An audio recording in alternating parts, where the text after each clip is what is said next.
Don't be dramatic, Julliette. It's just one night with a woman I've dreamt about since our marriage, my husband said. I replied, okay. The next morning, his lover's CEO called him, screaming, our entire merger just collapsed. Who exactly did you say your wife is? You know that moment when your husband asks for permission to cheat on you, and you say okay because you're honestly curious to see how spectacularly he'll destroy his own life? Yeah, that was Tuesday. Don't be dramatic, Julliette. It's just one night with a woman I've dreamt about since our marriage, Marcus said, not even looking up from his phone as he straightened his tie in our bedroom mirror. The audacity was breathtaking, really. 7 years of marriage, and he'd finally worked up the courage to ask for a hall pass like we were in some twisted high school relationship. I was folding laundry on our bed, my hands working automatically through his expensive dress shirts while my brain processed what he just said. The fabric felt smooth and cool against my fingers, a stark contrast to the heat rising in my chest. But instead of screaming or throwing something, which, let's be honest, he was probably expecting, I just said, okay. The look on his face was priceless. His reflection in the mirror went slack-jawed for a split second before he recovered, clearing his throat and adjusting his collar with renewed confidence. Really? Just like that? Just like that. I shrugged, continuing to fold his shirts with the same methodical precision I'd used to build my consulting business from nothing. Have fun, Marcus. He kissed my cheek before leaving, his cologne lingering in the air long after I heard his BMW pull out of our driveway. Expensive cologne for an expensive mistake, I thought, smoothing down the last shirt and placing it in his drawer with deliberate care. See, here's what Marcus didn't know about his wife of 7 years. I wasn't just Julliette Reynolds, the quiet woman who made excellent dinner parties and remembered everyone's birthdays. I was Julliette Chen Reynolds, and the Chen part of that hyphenated name carried weight in circles Marcus couldn't even imagine. My father built Chen Dynamics from a single shipping container in Long Beach into one of the largest logistics empires on the West Coast. Not flashy tech money or Hollywood glitter, the kind of old, quiet wealth that moves cargo ships and owns the ports they dock in. The kind of money that doesn't need to prove itself with gold toilets or reality TV shows. Marcus knew my father was in shipping, the same way people know the ocean is wet without really grasping its depth. He'd met Daddy exactly 3 times in 7 years, and each time, Daddy had been perfectly polite, perfectly forgettable. A soft-spoken man in an unremarkable suit who asked about Marcus's work in mergers and acquisitions with what seemed like mild, grandfatherly interest. What Marcus didn't realize was that those casual questions about his work weren't small talk. Daddy had been taking notes. I spent that evening doing something I hadn't done in years. I called my father. Julliette? His voice was warm but surprised. We texted regularly, but phone calls were reserved for emergencies or holidays. Everything all right, sweetheart? I need to know about Meridian Industries, I said, settling into my home office chair with a cup of tea. The room was decorated in soft grays and whites, nothing that would suggest its occupant had access to enough capital to buy and sell small countries. Specifically, their proposed merger with Blackstone Holdings. There was a pause on the other end of the line. I could practically hear the gears turning in his mind, connecting dots I'd never asked him to connect before. That's Marcus's company, he said finally. It wasn't a question. The merger, Daddy. What do you know about it? Another pause, longer this time. When he spoke again, his voice had shifted into what I privately called his boardroom mode, still warm, but with an edge of steel underneath. 60% of Meridian's shipping logistics run through our ports in Long Beach, Oakland, and Seattle. The other 40% depends on rail lines we have significant influence over. He cleared his throat delicately. Why are you asking, sweetheart? I told him about Marcus's request, about the woman he'd been dreaming about since our wedding day, about the permission he'd asked for like I was some kind of benevolent dictator dispensing favors. I kept my voice steady and factual, the same tone I used when presenting quarterly reports to difficult clients. When I finished, the silence stretched so long I wondered if the call had dropped. I see, Daddy said finally. And you said yes. I said yes. Interesting choice. There was something in his voice I couldn't quite identify. Not anger, exactly. More like anticipation. You know, I've been meaning to review our contracts with Meridian. Some of the terms seem a bit outdated. Oh? Especially the exclusivity clauses. And the penalty structures for breach of contract. Very outdated indeed. I felt something cold and sharp settle in my chest. Not guilt, Marcus had made his bed, quite literally. But a kind of focused clarity I hadn't experienced since my early days building my business from nothing. When do these reviews typically happen? I asked. Well, normally we'd give 60 days notice before any significant changes. But in cases where we discover irregularities in our partner company's leadership integrity, we can invoke immediate renegotiation clauses. He paused. Of course, we'd need evidence of such irregularities. Of course. Photos tend to be quite compelling evidence. Especially time-stamped photos from recognizable locations.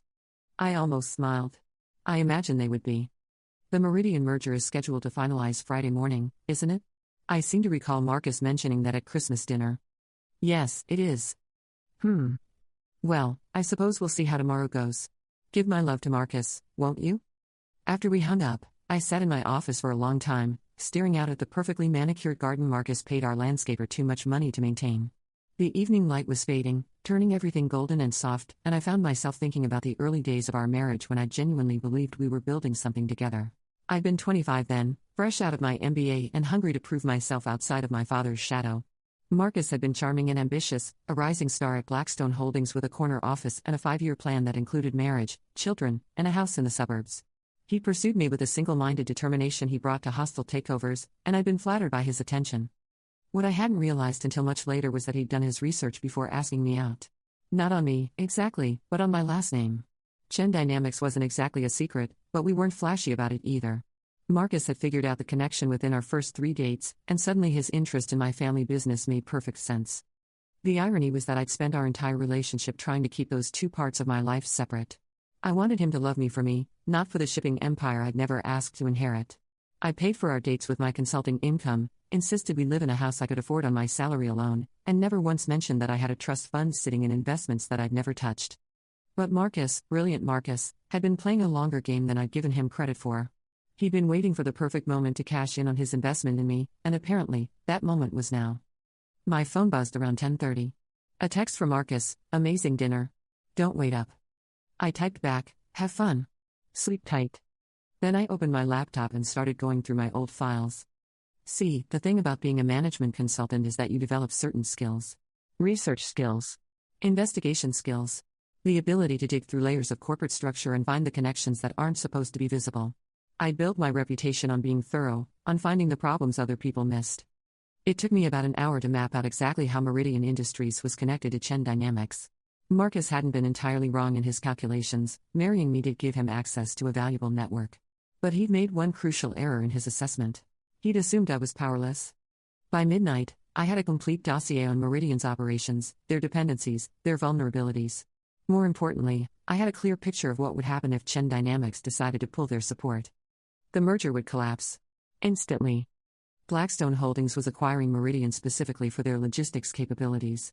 Take away their port access, their shipping contracts, their rail partnerships, and they became just another mid-sized company with decent quarterly reports and no particular competitive advantage. I closed my laptop and went to bed, sleeping better than I had in months. Marcus came home around 6 in the morning, trying to be quiet as he slipped into our bedroom.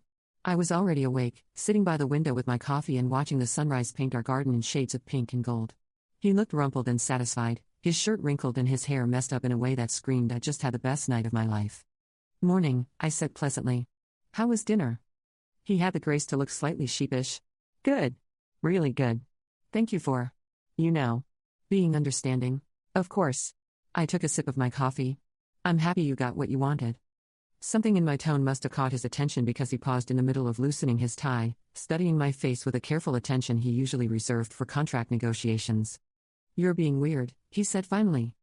Am I? I thought I was being supportive. He shook his head and disappeared into our bathroom. I heard the shower turn on and used the time to get dressed for work. I had meetings all morning, including a conference call with a potential new client that I was particularly excited about. My phone rang at exactly 9:15. Julliette Reynolds speaking. Julliette, it's Marcus. His voice was tight, strained. Are you free to talk? I was in my car, driving to my first client meeting of the day. The morning traffic was heavy, giving me plenty of time to chat. Sure, what's up? Something's wrong. Really wrong. I just got to the office and there's a message from Chen Dynamics on my desk. They're calling an emergency review of all contracts with Meridian. Effective immediately. I made a sympathetic noise. That sounds stressful. Stressful? Julliette, they control 60% of our shipping capacity. If they pull out, the merger is dead. 7 months of work, down the drain. Blackstone will drop us like a hot potato. Oh no. Do they say why they're reviewing? Something about leadership integrity concerns and irregularities in partner company management. I don't understand it. We've never had problems with Chen Dynamics before. Your father's always been perfectly reasonable. Traffic was moving now, and I had to focus on merging onto the highway. Maybe it's just routine? Large companies review contracts all the time. On the day before a major merger? Julliette, this isn't routine. This is surgical. Someone specifically targeted us, and the timing is too perfect to be coincidental. I pulled into the parking garage of my client's building, taking my time to find a spot. What are you going to do? I don't know. I'm trying to reach someone at Chen Dynamics, but they're not taking my calls. Even the executives I've worked with before are suddenly unavailable. His voice cracked slightly. This could destroy everything, Julliette. My career, our future, everything. I'm sorry, Marcus. That sounds awful. There was a pause. Then, would you be willing to call your father? Just to see if he knows anything about this? And there it was. The real reason for his call. I could do that, I said slowly, pretending to consider it. Though I'm not sure how much influence I have. Daddy keeps his business pretty separate from family stuff. Please, Julliette. I'm desperate here. I checked my watch. I'm about to go into a meeting, but I'll try to reach him afterward. Okay? Thank you. Thank you so much. I love you. Love you too, I said automatically, and hung up. My client meeting went brilliantly. 3 hours of discussing supply chain optimization for a boutique hotel group, exactly the kind of detailed operational work I thrived on. By the time I got back to my car, I had 6 missed calls from Marcus and twice as many text messages, each one more frantic than the last. The final text, sent just 10 minutes earlier, made me smile. Julliette, please call your father. Meridian CEO is in emergency meetings. Someone leaked photos of their executives at strip clubs and massage parlors. Board is furious. Call me back ASAP. I didn't call Marcus back. Instead, I drove to my father's office. Chen Dynamics occupied 4 floors of a glass tower in downtown Long Beach, with views of the port that had made our family fortune. I'd spent countless childhood afternoons in these offices, doing homework in conference rooms while Daddy finished meetings, learning the business through osmosis and observation. The receptionist recognized me immediately. Miss Chen. What a lovely surprise. Your father's in his office, go right up. Daddy was standing by his floor-to-ceiling windows when I knocked, hands clasped behind his back as he gazed out at the maze of cargo containers and loading cranes that stretched to the horizon. He was smaller than Marcus, barely 5'8" in his perfectly tailored suit, but he commanded attention in a way that had nothing to do with physical presence. Julliette. He turned and smiled, the same warm expression I remembered from childhood. Right on time. Was I expected? I had a feeling you might stop by. He gestured to the sitting area in the corner of his office, 2 leather chairs positioned around a small table that held a tea service. How was your morning? Productive. I settled into my usual chair, accepting the cup of jasmine tea he offered. Marcus called. I imagine he did. He's quite upset about the contract review. I'm sure he is. Daddy's voice was mild, conversational. Though I suspect his distress is about to increase considerably. Oh?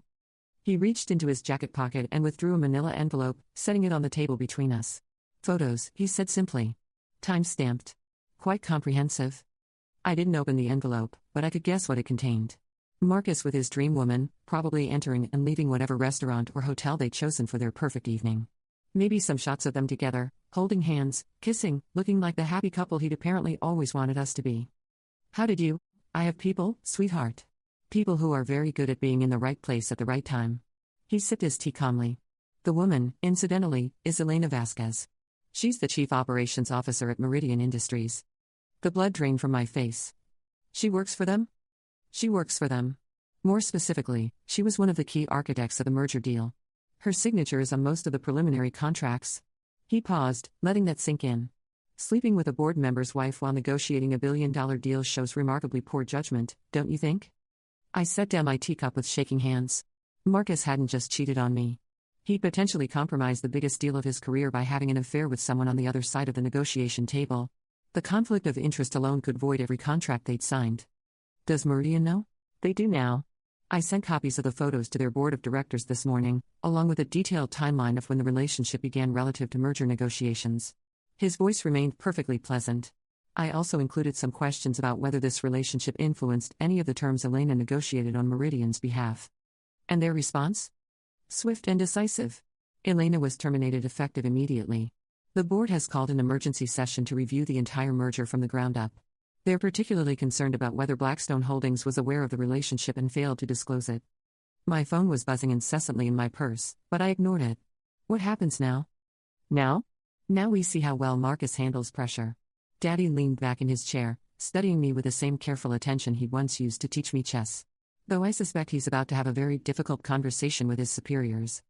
As if summoned by his words, my phone rang loudly enough to be heard across the room.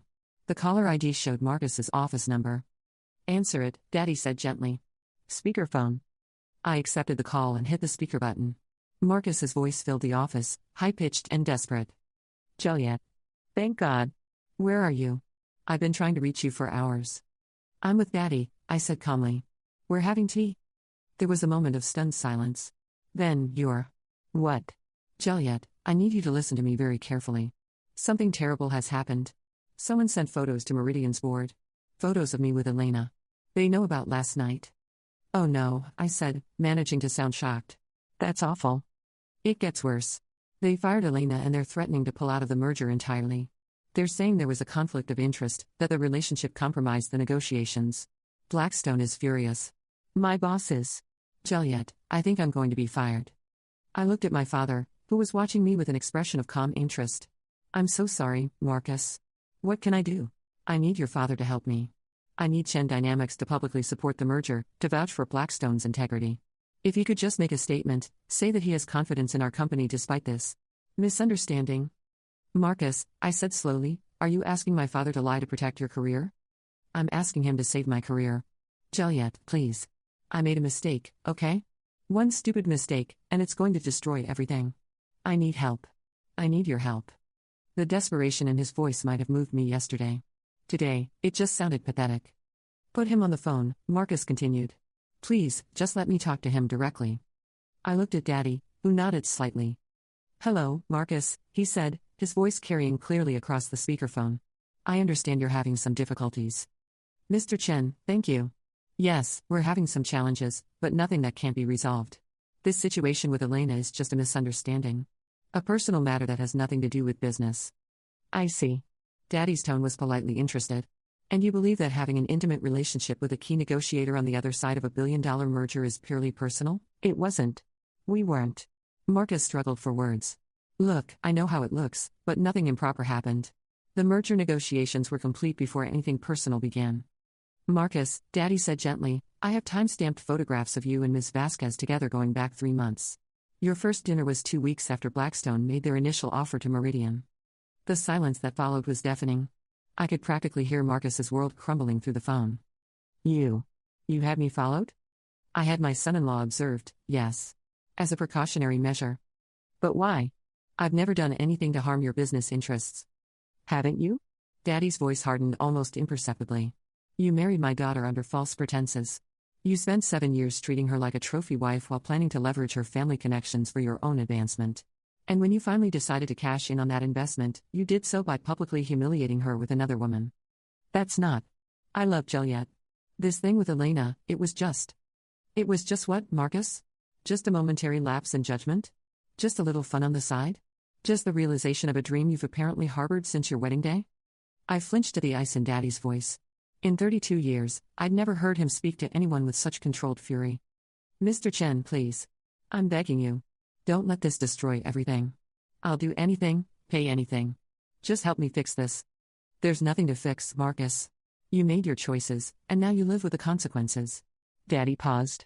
Though I am curious about one thing. Anything. Ask me anything. Did you really think I wouldn't find out? Did you honestly believe you could use my daughter as a stepping stone to advance your career and I would simply overlook it? The question hung in the air like a sword.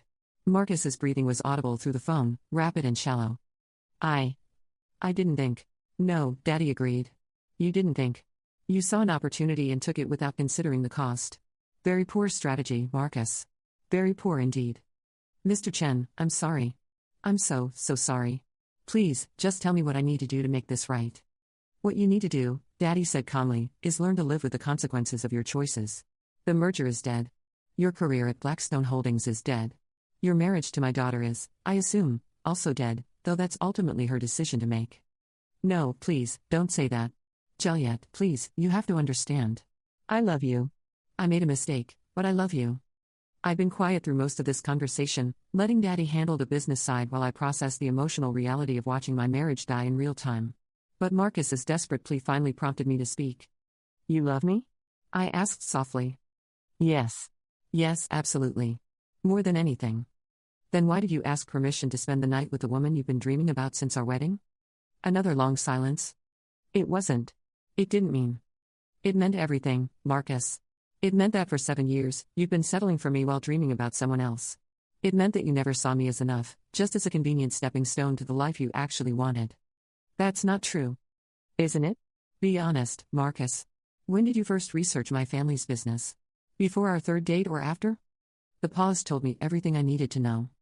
I see, I said quietly. And when did you first meet Elena? Before you started working on the Meridian deal, or after? Another damning pause. Julliette, it's not what you think. It's exactly what I think. You married me for my connections, and you've been planning your exit strategy ever since you met someone you actually wanted. I stood up, walking to the window to look out at the port. The only thing I don't understand is why you asked permission. Did you think I'd be grateful? That I'd thank you for being honest about wanting someone else? I hoped you'd understand. I thought maybe we could work something out. Work something out, I repeated. Like what? An open marriage? A divorce with generous alimony? What exactly did you think I'd be willing to negotiate? I don't know. I wanted to be honest with you. I wanted to do the right thing. I laughed, the sound bitter even to my own ears. The right thing would have been not marrying me in the first place. The right thing would have been divorcing me before you started your affair. The right thing would have been treating me like a person instead of a business asset. Julliette, please. Marcus, I interrupted, my voice steady despite the tears I could feel building behind my eyes. I want you to listen very carefully. You're going to go home and pack your things. You're going to find somewhere else to stay while we figure out the divorce proceedings. And you're going to do it quietly and without drama, because the alternative is having this conversation become public knowledge in our social circle. You can't be serious. I'm completely serious. And Marcus? Don't contact me directly anymore. Have your lawyer call mine. I ended the call and stood quietly by the window, watching cargo ships navigate the harbor like pieces on a giant chessboard. Daddy didn't say anything, just waited while I processed everything that had just happened. Are you okay? He asked finally. I think so. I turned back to face him. Actually, I think I'm better than I've been in years. Good. He smiled, the warmth returning to his expression. For what it's worth, I'm proud of you. That took strength. I learned from the best. Yes, you did. He paused. What will you do now? Now? I considered the question. Now I think I'll finally use that trust fund to start my own company. Something completely separate from Chen Dynamics, something that's entirely mine. That sounds like an excellent plan. And Daddy? Thank you. For the photos, for the contract review, for all of it. I know you didn't have to get involved. Of course I did. His voice was gentle but firm. You're my daughter. Nobody hurts my daughter without consequences. I drove home that afternoon to find Marcus's BMW in the driveway and suitcases stacked by the front door. He was waiting in the living room, looking haggard and defeated in a way I'd never seen before. The merger's officially dead, he said without preamble. Blackstone terminated my employment effective immediately. Elena's been blacklisted from the industry. Her career is over. I'm sorry to hear that. Are you? Are you really? I considered the question seriously. I'm sorry that it came to this. I'm sorry that you made the choices you made. But I'm not sorry that there were consequences. He nodded slowly. I deserve this. I know I deserve this. But Julliette, what we had. It was real. Maybe it started for the wrong reasons, but I did love you. I do love you. I know you do, I said quietly. In your way, within your limitations, you love me as much as you're capable of loving anyone. But Marcus, that was never enough. Not for a marriage, not for a lifetime. He stood up, shoulders sagging with defeat. The house. Keep it. I never wanted it anyway. Too big, too expensive, too much like something you chose to impress other people. I looked around at the perfectly appointed living room, the designer furniture, the art we bought because it was supposed to appreciate in value. None of it felt like home.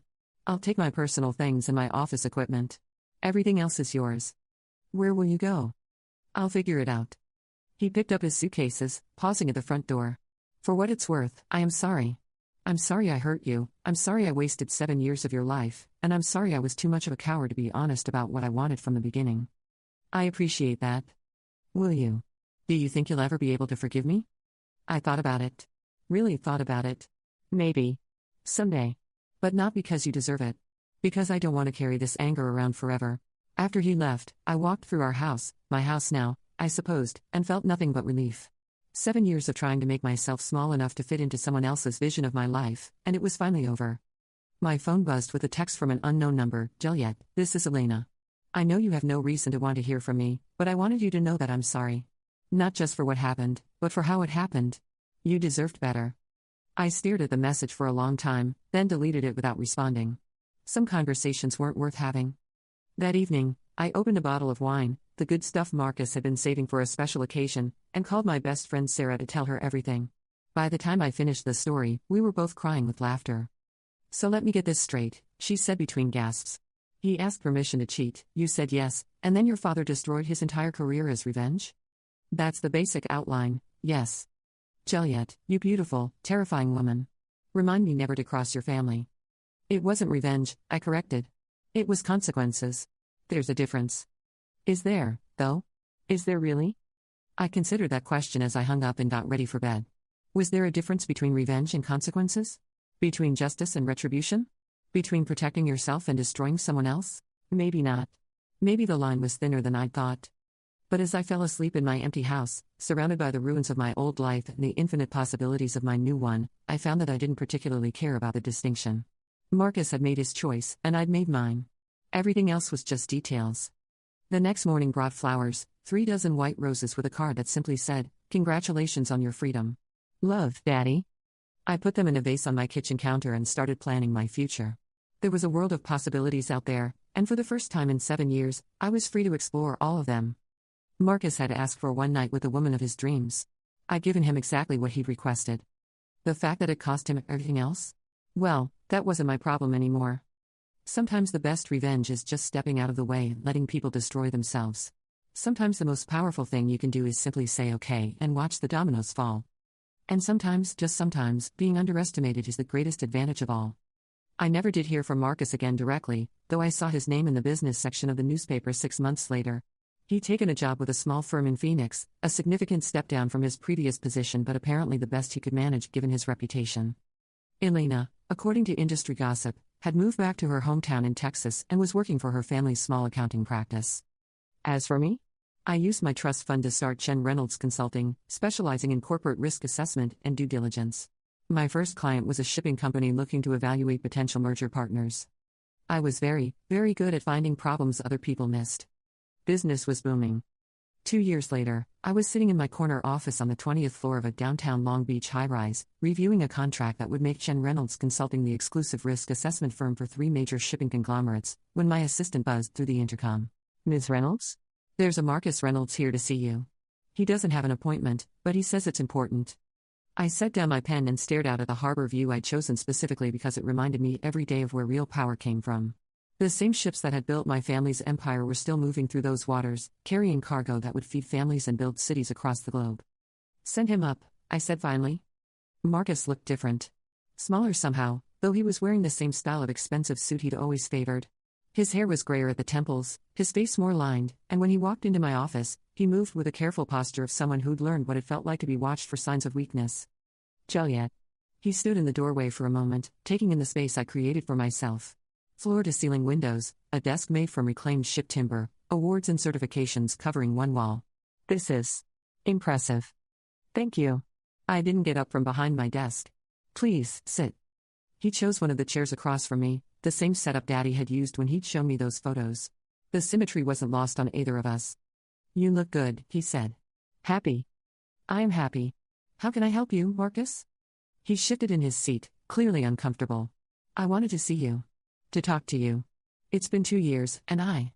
He trailed off, running a hand through his hair. "I've been thinking about what happened. About us." "Oh? I made mistakes. Terrible mistakes. I know that now. I've had a lot of time to think about it, and I understand why you did what you did." I leaned back in my chair, studying his face. "Do you?" "Yes. I hurt you, I used you, and you protected yourself.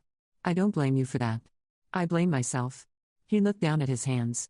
"The thing is, Julliette, I've spent these 2 years trying to rebuild my life, and I keep coming back to the same realization. Which is that I lost the best thing that ever happened to me because I was too stupid and selfish to appreciate what I had."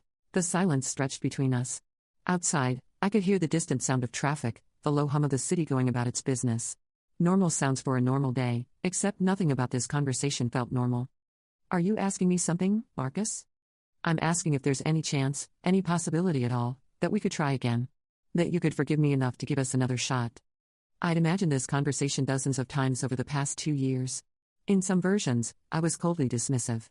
In others, I was furious, letting him know exactly what I thought of his audacity and even asking. But sitting there looking at him, I felt mostly tired. Tell me about Phoenix, I said instead. He blinked at the change of subject. Phoenix? Your job. Your life there. Tell me about it. He struggled for words. It's fine. Smaller than what I was used to, obviously. We handle regional deals, nothing like the Meridian merger. The pay is decent.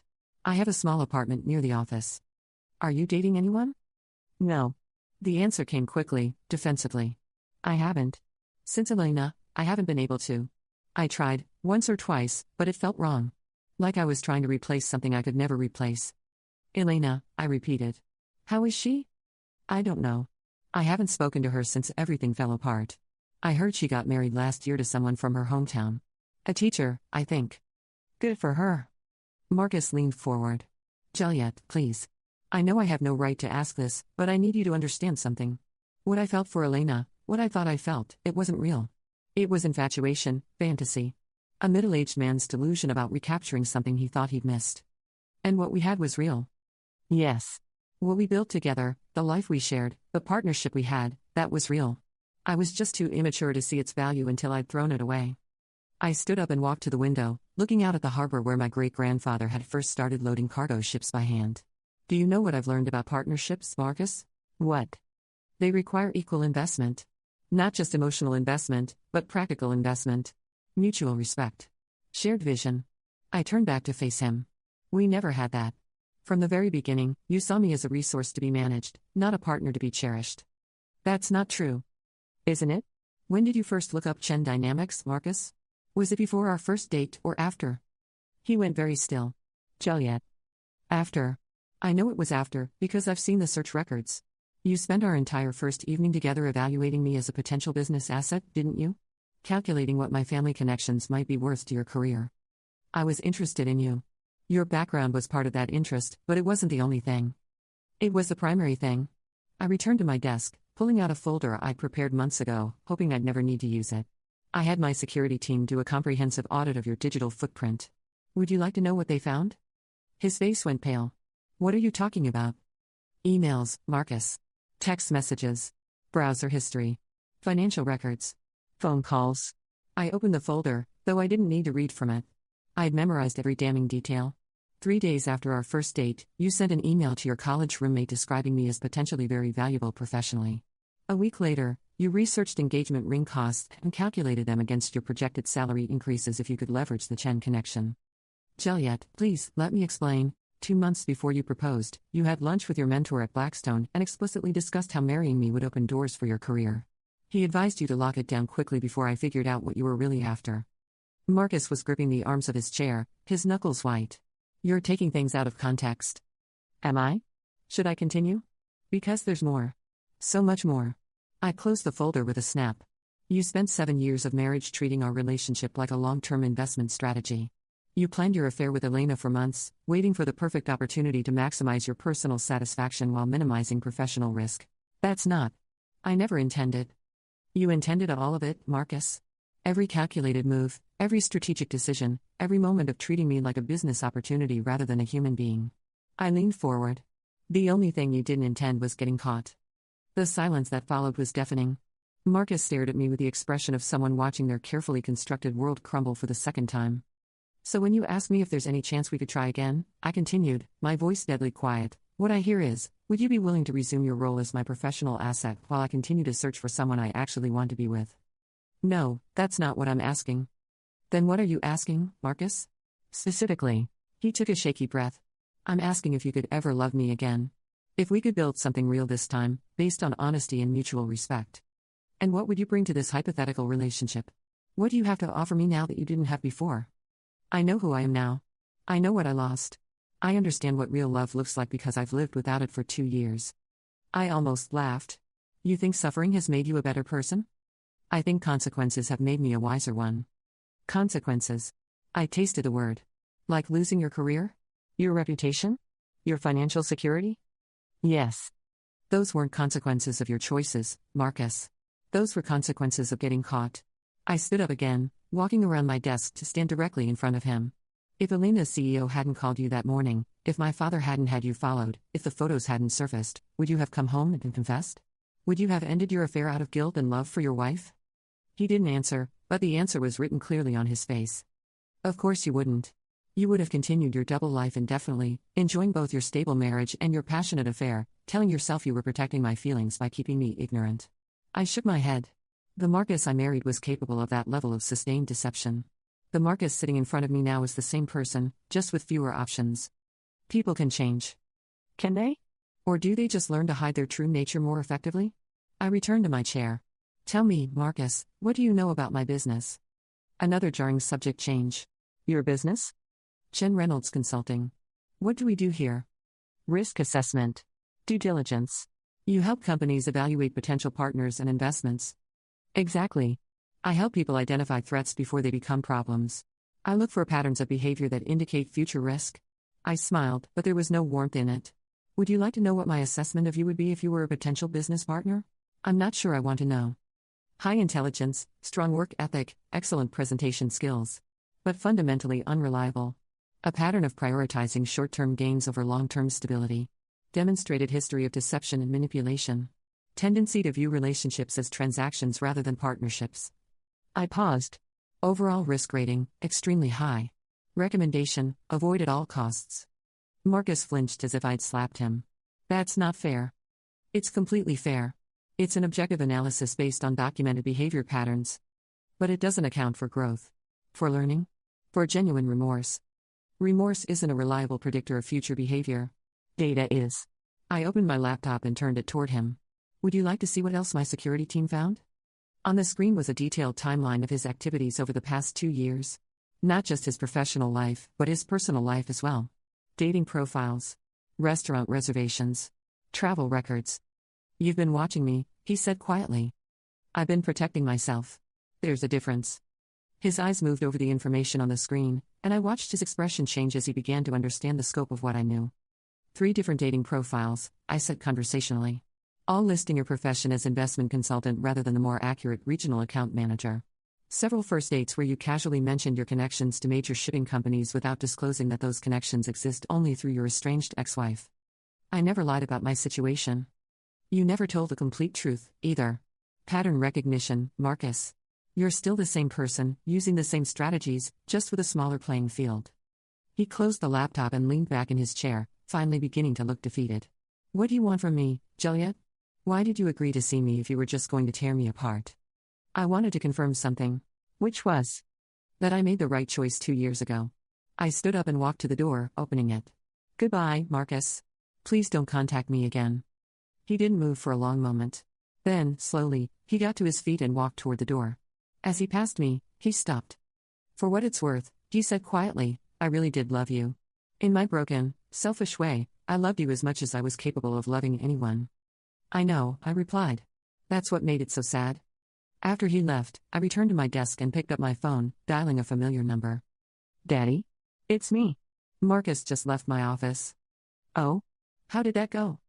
Exactly as expected. He wanted to reconcile. And? And I confirmed that some people never really change, they just become more careful about hiding who they are. There was a pause on the other end of the line. Are you all right? I'm perfect, actually. Seeing him again just reminded me how far I've come. Good. Though I'm curious, how did he know where to find you? That was an interesting question.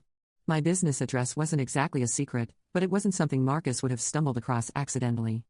I'm not sure. But I have a feeling I'm about to find out. I was right. The answer came 2 days later in the form of a phone call from Elena Vasquez, now Elena Morrison, according to my caller ID. Mrs. Reynolds? This is Elena Morrison. We met once, though I'm sure you don't remember me fondly.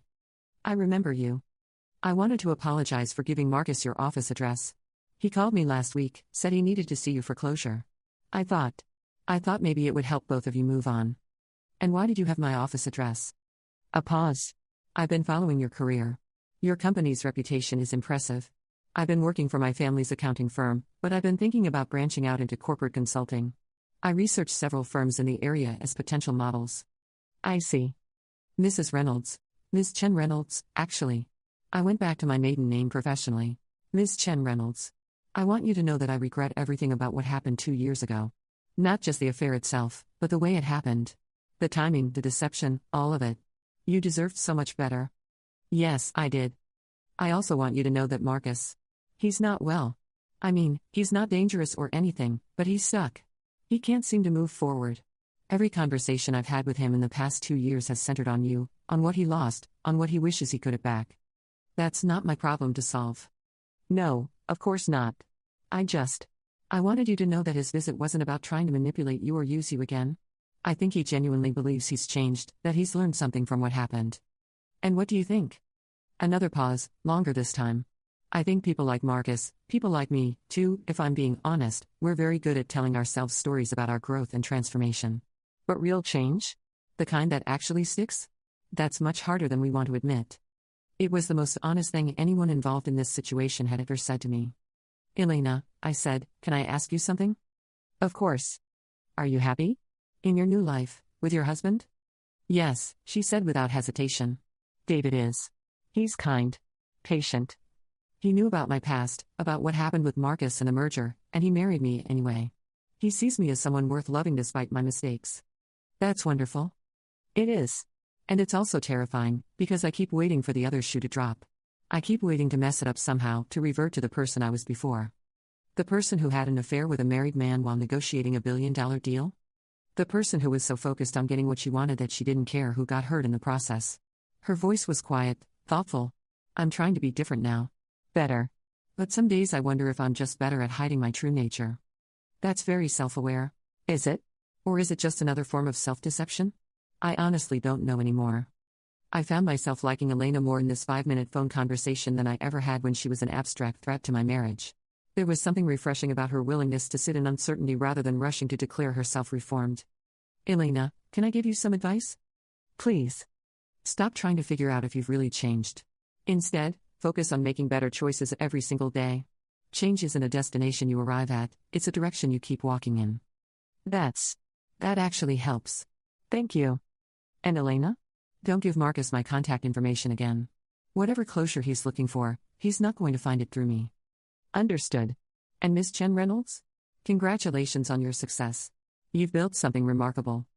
After we hung up, I sat in my office as the afternoon light faded over the harbor, thinking about the strange turns life could take. 2 years ago, Elena had been my enemy, the other woman who had helped destroy my marriage. Today, she was just another person trying to figure out how to be better than she'd been before. Marcus, on the other hand, was still Marcus. Still calculating, still strategizing, still fundamentally unable to see other people as anything more than pieces in his personal game. The only difference was that his game board had gotten smaller. Some people learned from their consequences. Others just learned to be more careful about getting caught. My phone buzzed with a text from Sarah. Drinks tonight? I have updates on the Peterson divorce case that will make your head spin. I smiled and typed back, absolutely. I have some stories of my own to share. As I packed up my briefcase and prepared to leave for the day, I caught my reflection in the office windows. The woman looking back at me was confident, successful, genuinely happy. She bore little resemblance to the uncertain wife who had folded laundry while her husband asked permission to cheat. That woman had said okay because she didn't know her own worth. This woman said no because she knew exactly what she was worth, and it was far more than Marcus Reynolds could ever afford to pay.